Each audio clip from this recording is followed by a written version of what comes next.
मेरे मित्र केशव प्रसाद मौर्य पहली बार गृह मंत्री की ओर से उप मुख्यमंत्री के लिए लखनऊ में संबोधन का असली मर्म अब सामने आने वाला है। केशव प्रसाद मौर्य भाजपा के राष्ट्रीय अध्यक्ष बन सकते हैं। सूत्र बताते हैं कि सीएम योगी और केशव प्रसाद मौर्य में सुलह हो गई है और योगी ने खुद ही केशव का नाम केंद्र संगठन को प्रस्तावित किया है। गृह मंत्री अमित शाह 15 जून को लखनऊ दौरे पर थे। बता दें कि इसी दिन उप मुख्यमंत्री केशव प्रसाद मौर्य का सितारा चमकने की नींव रखी गई।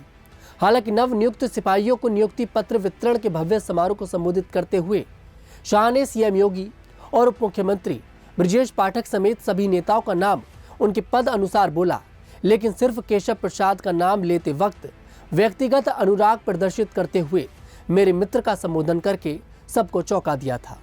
इसे लेकर केशव प्रसाद मौर्य ने कहा था कि मेरे लिए तो वह गुरु समान है। यह अमित शाह का बड़प्पन है कि उन्होंने मुझे अपना मित्र बताया। उन्होंने कहा कि उन्होंने जो कुछ भी सियासत में सीखा है वो अमित शाह के मार्गदर्शन में ही सीखा है। सूत्रों का कहना है कि पीएम मोदी समेत संघों को काफी दिनों से राष्ट्रीय अध्यक्ष के लिए आए नामों के पैनल में किसी एक पर मोहर लगाना मुश्किल हो रहा था। दलित और पिछड़ा वर्ग को ही कमान देने पर सहमति पहले ही बन गई थी, लेकिन संघ ने एक बड़ी शर्त जोड़ी कि राष्ट्रीय अध्यक्ष का बैकग्राउंड संघ से जुड़ा हो। अब इस पर मौर्य पूरी तरह खरे उतर रहे हैं। उनका पूरा जीवन संघ और अनुषांगिक संगठन, विश्व हिंदू परिषद, बजरंग दल, गोरक्षा और पिछड़ों को संगठित करने में खपा है। राम मंदिर आंदोलन में उनकी संगठन क्षमता का संघ नेतृत्व कायल था। अब सूत्र बताते हैं कि 2019 के चुनाव में मुख्यमंत्री बनने से चूक गए केशव प्रसाद मौर्य को राष्ट्रीय संगठन का मुखिया बनाने पर सहमति बनती दिख रही है। सूत्र के मुताबिक योगी और केशव प्रसाद मौर्य में सुलह हो गई है और योगी ने खुद ही केशव का नाम केंद्र संगठन को प्रस्तावित किया है। केशव प्रसाद मौर्य की हालिया मुलाकातों ने इन अटकलों को और हवा दी है। उन्होंने पहले केंद्रीय गृह मंत्री अमित शाह से मुलाकात की, फिर रक्षा मंत्री राजनाथ सिंह से भेंट की और इसके बाद उत्तर प्रदेश की राज्यपाल आनंदीबेन पटेल से भी चर्चा की। इन मुलाकातों ने सियासी गलियारों में यह संदेश दिया कि केशव को जल्द ही कोई बड़ी जिम्मेदारी सौंपी जा सकती है। इन मुलाकातों का समय और संदर्भ इस बात की ओर इशारा करते हैं कि राष्ट्रीय स्तर पर उनकी भूमिका को लेकर बड़े फैसले लिए जा रहे हैं। केशव प्रसाद मौर्य का सियासी सफर उनकी मेहनत और समर्पण का जीवंत उदाहरण है।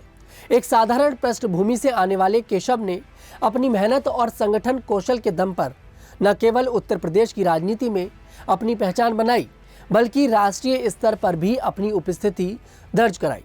उनका संघ और भाजपा के साथ गहरा जुड़ाव, पिछड़े वर्गों के लिए उनका कार्य और राम मंदिर आंदोलन में उनकी भूमिका ने उन्हें एक विश्वसनीय और मजबूत नेता के रूप में स्थापित किया है। केशव प्रसाद मौर्य का नाम भाजपा के राष्ट्रीय अध्यक्ष पद के लिए चर्चा में होना न केवल उनके व्यक्तिगत कौशल को दर्शाता है, बल्कि यह भी दिखाता है कि भाजपा और संघ सामाजिक समावेशिता और संगठनात्मक मजबूती पर कितना जोर दे रहे हैं। अमित शाह का मेरे मित्र वाला संबोधन अब एक गहरे सियासी मर्म को उजागर करता प्रतीत हो रहा है।